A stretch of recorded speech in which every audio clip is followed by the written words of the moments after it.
Here is the thesis of this marriage, stated as a documented fact. June 6, 1968, 1:44 a.m., the Hospital of the Good Samaritan, Los Angeles, California. Robert Francis Kennedy is pronounced dead at age 42. Ethel Kennedy is standing a few feet away. She is 3 months pregnant with their 11th child. Not their first, their 11th. The forensic thesis is this. For 18 years, the marriage of Robert F. Kennedy and Ethel Skakel operated as an asymmetric load-bearing structure. One person provided the political career, the public identity, the national narrative. The other provided everything that made all of it possible: the household, the children, the emotional infrastructure, the composure, while simultaneously absorbing a succession of losses that would have broken most people before the decade was out. The dynasty required her to be inexhaustible. It never once asked what that cost. That is the verified record. That is what the authorized biographies were not built to say. 18 hours before that death certificate was signed, Ethel had been standing on a stage at the Ambassador Hotel in Los Angeles, watching Robert Kennedy accept a presidential primary victory. The crowd was chanting his name. Then Sirhan stepped out of a crowd in the hotel kitchen pantry at 12:15 a.m. with a .22 caliber Ivor Johnson revolver. 8 shots, 3 connected. Robert Kennedy went down on the tile floor. His final reported words: "Don't lift me." No divorce filing, no legal separation, no custody arrangement. This marriage did not end in a courthouse. It ended on a kitchen floor, while 200 people, 30 feet away, were still cheering his name. What most people remember is the photograph. Ethel, kneeling beside her husband's body in a sleeveless dress, telling the crowd to give him air, completely composed, not shaking, not frozen. She does not look like a woman in shock.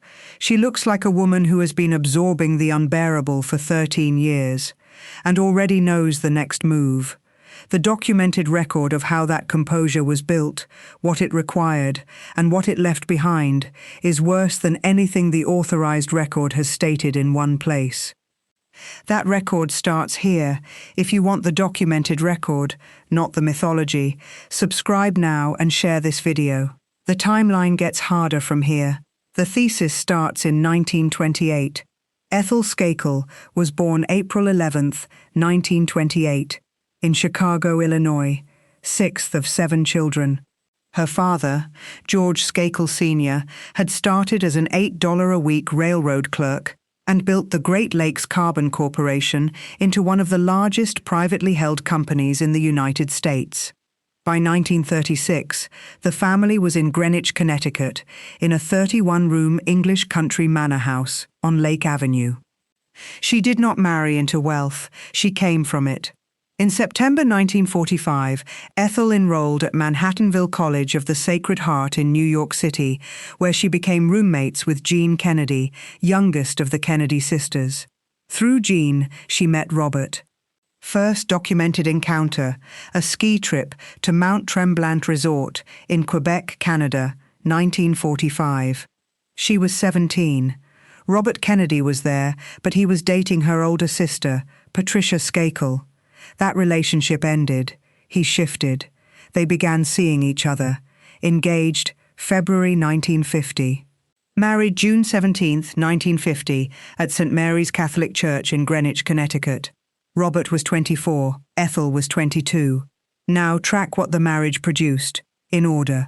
Kathleen, July 1951. Joseph, September 1952. Robert Jr., January 1954. David, June 1955. Courtney, September 1956. Michael, February 1958. Kerry, September 1959. Christopher, July 1963. Maxwell, January 1965. Douglas, March 1967. Rory, December 1968, born 6 months after her father was killed. 11 children in 17 years, one every 18 months, through the entirety of the marriage, without interruption. In 1956, Robert Kennedy purchased Hickory Hill in McLean, Virginia, a 13-bedroom estate on 6 acres, from his brother John, whose wife had suffered a miscarriage and wanted out of the property. Ethel was pregnant with child number 5 when they moved in. The machinery of the household started immediately and never stopped. C. David Heyman, biographer of Robert Kennedy, wrote that while state dinners took place at the White House, the true social center of the Kennedy administration was Hickory Hill. Guest lists in the hundreds. Cabinet secretaries pushed fully clothed into the swimming pool. Historian Arthur Schlesinger Jr. went in. Touch football games ended with dinner jackets destroyed. One contemporary account called the evenings an odd mixture of high sophistication and childish hijinks. What that phrase does not convey is who was running the logistics of every single one of those evenings. With no notice, Nicholas Katzenbach, one of Robert Kennedy's assistant attorneys general, was direct about it. Bobby would call up at the last minute, say, "Ethel, I'm bringing out 10 of us, 12 of us, 20 of us. Can you fix some lunch?" And we'd spend the afternoon discussing problems. Then he added, "I don't know how Ethel tolerated it, frankly." The Washington Post, in 1962, reported that Ethel had arranged her busy cabinet wife schedule so she can personally take the children on 2 daily outings. That same schedule included a round-the-world goodwill tour with Robert Kennedy in February 1962, Japan, Hong Kong, Italy. She gave interviews. She appeared publicly. She was always there. Meanwhile, the animals, horses, dogs, chickens, geese, goats, a turtle in the laundry room, a hawk, reptiles in Robert Jr.'s collection, a sea lion in the swimming pool. The children had posted a sign outside, "Trespassers will be eaten." Then October 1955, and here is where the load-bearing structure is first tested. Both of Ethel's parents, George and Ann Skakel, were killed when their private plane crashed near Union City, Oklahoma, simultaneously. She had 4 children under 5 years old, with a 5th on the way. She had been married 5 years. The political calendar did not stop. Robert Kennedy's career did not pause. The Hickory Hill parties continued. In January 1961, the household pressure multiplied. Robert Kennedy was named Attorney General of the United States. The Cuban Missile Crisis, October 1962, 13 days that nearly ended in nuclear war, ran partly through Hickory Hill's dining room, where Robert was one of his brother's most essential advisors. Ethel was at home, with the children, hosting dinner for whoever needed feeding. January 1966, Ethel's brother George Skakel Jr. was killed in another private plane crash. 3 members of her immediate family of origin, both parents, a sibling, gone to separate aviation accidents across 11 years. None with warning. She did not withdraw, not once. By November 1963, Ethel Kennedy had already buried her parents, and her brother was still alive, but would be dead within 3 years. She was managing the most politically active private household in Washington with 9 children. She was 35 years old, and she was about to absorb the thing that changed everything, not just for her, but for the man she was married to, and what that changed in him fell entirely on her. November 22nd, 1963, Dallas, Texas, 12:30 p.m. President John F. Kennedy was shot at Dealey Plaza. Robert Kennedy was eating lunch beside the Hickory Hill pool when FBI Director J. Edgar Hoover called. Hoover's voice was, by accounts of those present, completely devoid of emotion. Robert Kennedy said immediately, "I think it's fatal." He went upstairs. He sat alone. PBS's American Experience documented what followed. Kennedy's body contorted with grief. He mumbled to aide Ed Guthman, "There's so much bitterness. I thought they'd get one of us. I thought it would be me." Ethel went up to him. Britannica recorded the months after Dallas. Robert Kennedy was stooped by grief and spent long periods staring out windows or walking in the Virginia woods. Everything he had built his identity around, the administration, his brother, the role of enforcer and protector, was gone in a single afternoon. All of that had a shape. Then the shape was gone. Now here is the part that the authorized biography renders as tribute, but which the documented timeline makes visible as something more precise. Arthur Schlesinger Jr. wrote in Robert Kennedy and His Times, 1978, exactly what Robert Kennedy found in his wife after Dallas: reassurance and security. That Ethel awakened his sympathy and his humor and brought him out emotionally. That he never had to prove himself to her. That she gave him unquestioning confidence, unquenchable admiration, unstinted love. Read those words as evidence, not as praise. Unquestioning, unstinted. These do not describe an exchange. They describe one person providing, continuously, without conditions, without documented reciprocity, while simultaneously running a 13-bedroom household with 9 children, absorbing 2 parents dead in a plane crash 3 years prior, and doing all of it without a single documented pause. Robert Kennedy won a Senate seat in New York in November 1964. He was traveling. He was rebuilding, finding, as PBS documented, his own voice, his own causes, his own sense of who he was outside of the Kennedy administration. That process was real. It took years. Ethel was at Hickory Hill, holding the structure together while he reconstructed himself. The New York Herald-Tribune quoted a close Kennedy associate in late 1963. "Bob is in a state of shock. He's been wounded in combat. He has to recover." The recovery took years of documented, visible grief.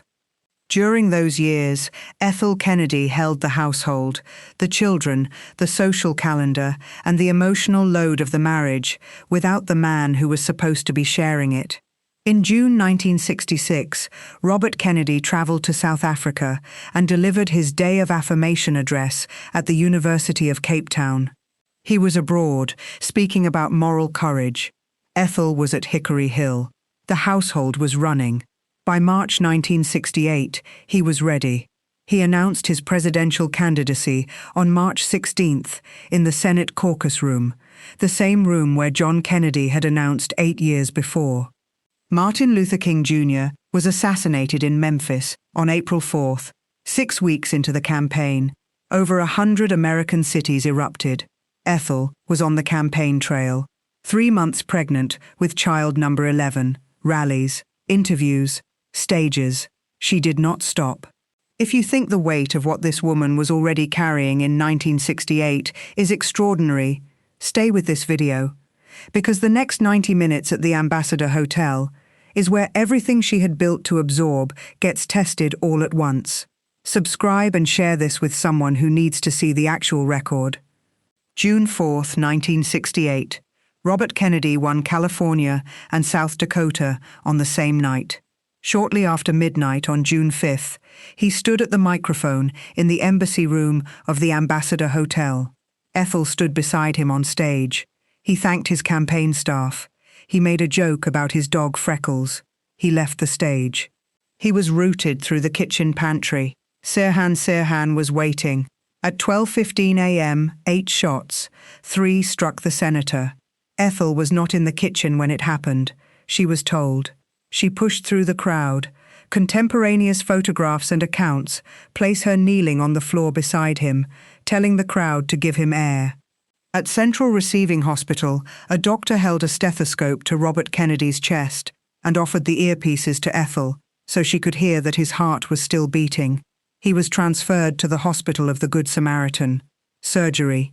He survived through June 5th. At 1:44 a.m. on June 6, 1968, Robert Francis Kennedy was pronounced dead. Let us pause the historical analysis for a moment to speak plainly. I have read the JFK library records, Schlesinger's biography, PBS's documentation, and the verified timeline of Ethel Kennedy's life in strict sequence. And there is one thing no summary I have found states directly. The composure in that kitchen was not temperament. It was not faith alone. It was the product of 13 years of being the load-bearing structure of a dynasty that never once asked whether the structure had its own weight to carry. October 1955 built something in her. November 1963 built more. Every Hickory Hill dinner party, where 20 unannounced guests arrived and everything still had to function, built more. That is not admirable in a simple sense. That is a person being shaped by the specific demands of a machine that required her to be inexhaustible. She was 40 years old and 3 months pregnant when the machine's final demand arrived, and she met it. Resume. Rory Kennedy was born December 12, 1968, 6 months after the assassination. She never met her father. Ethel Kennedy did not remarry. Her Catholic faith, stated publicly and consistently across decades, made it impossible. She stayed at Hickory Hill. She raised all 11 children. In the weeks immediately after the assassination, not months, weeks, she founded the Robert F. Kennedy Memorial Center. Now look at what the household produced in the decades that followed. Vanity Fair, in a 1997 investigation, described the record of Robert and Ethel's children as a rap sheet disproportionate to their numbers. That assessment predated some of the worst entries. David Kennedy, 4th child, born June 15, 1955, the same year his maternal grandparents died in Oklahoma. By documented family accounts, he was alone watching a hotel television when he saw his father's assassination covered live. He was 12 years old. He struggled with addiction for years.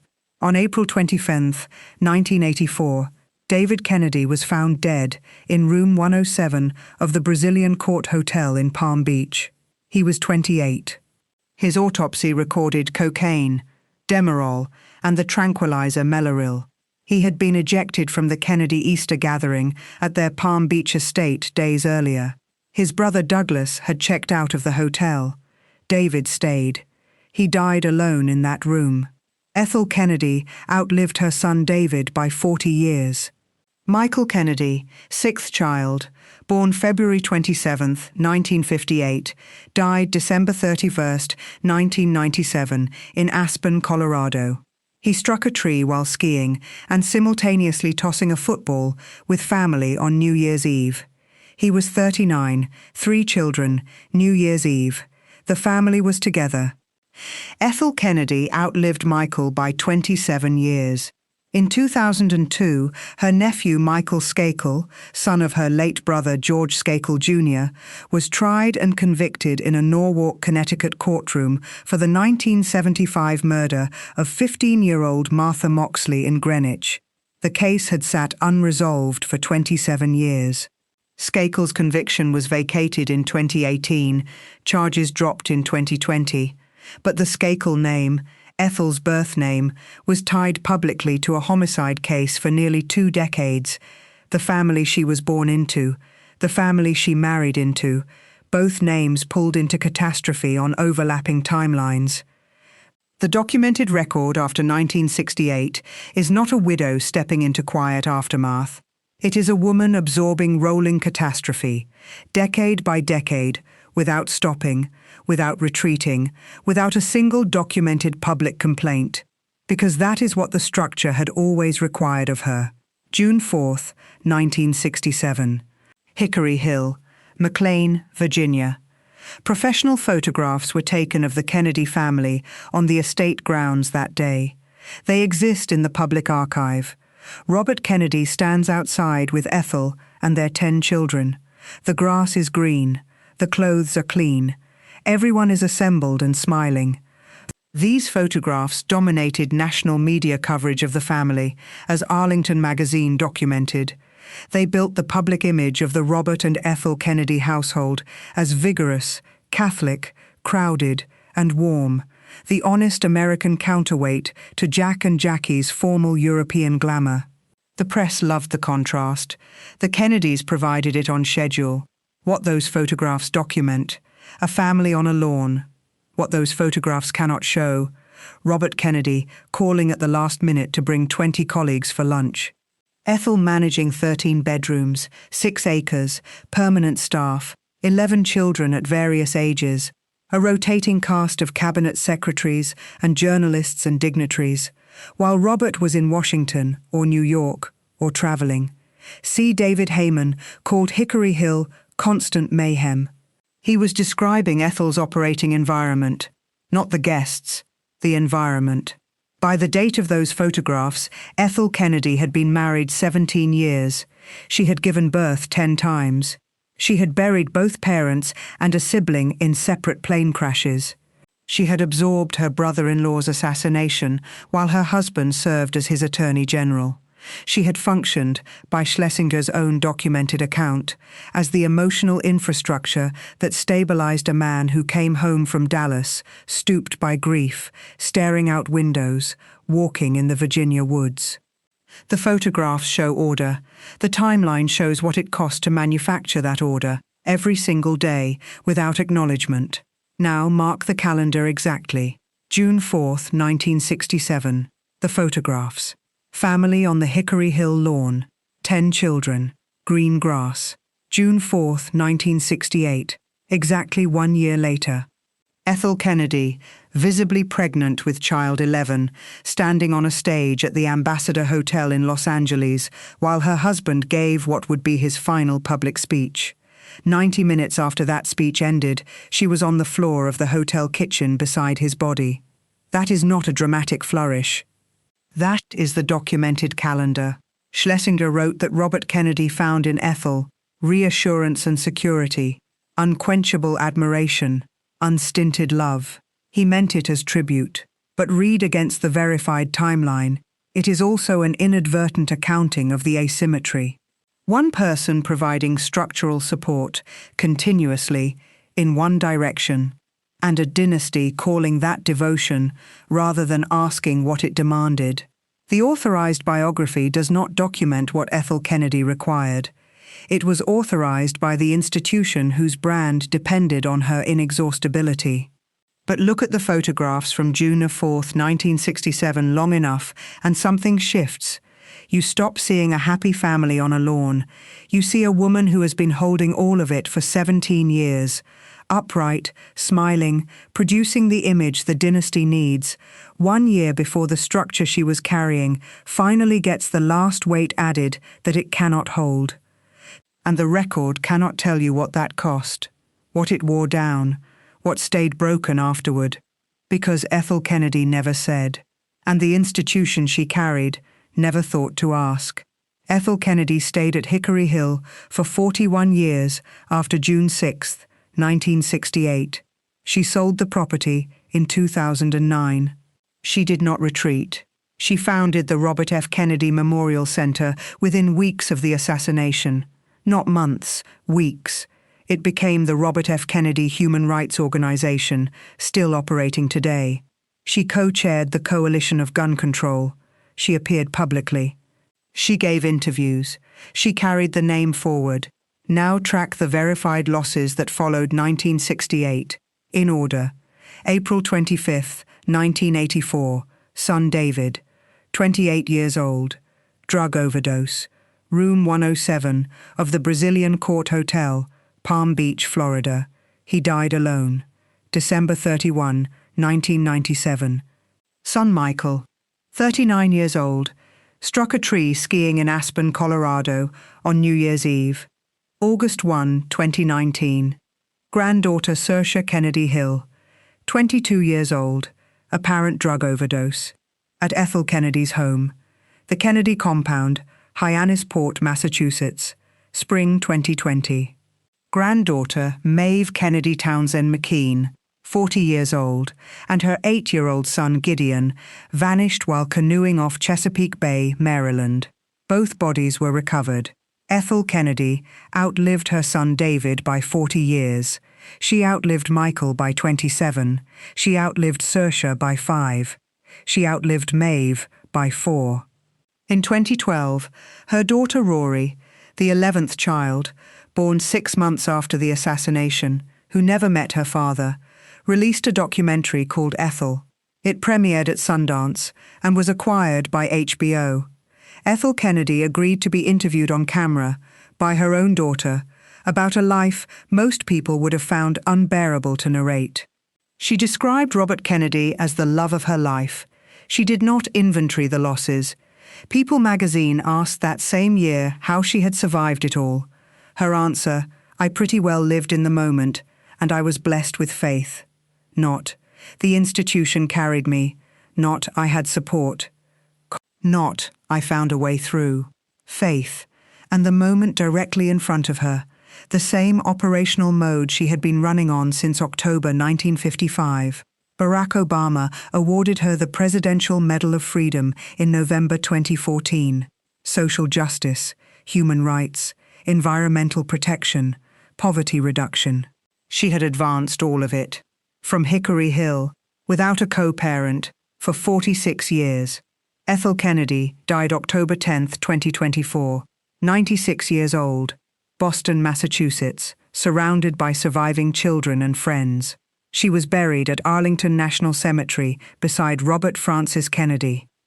Her son, Robert F. Kennedy, Jr., wrote publicly that she had spoken with yearning of that reunion for every one of those 56 years.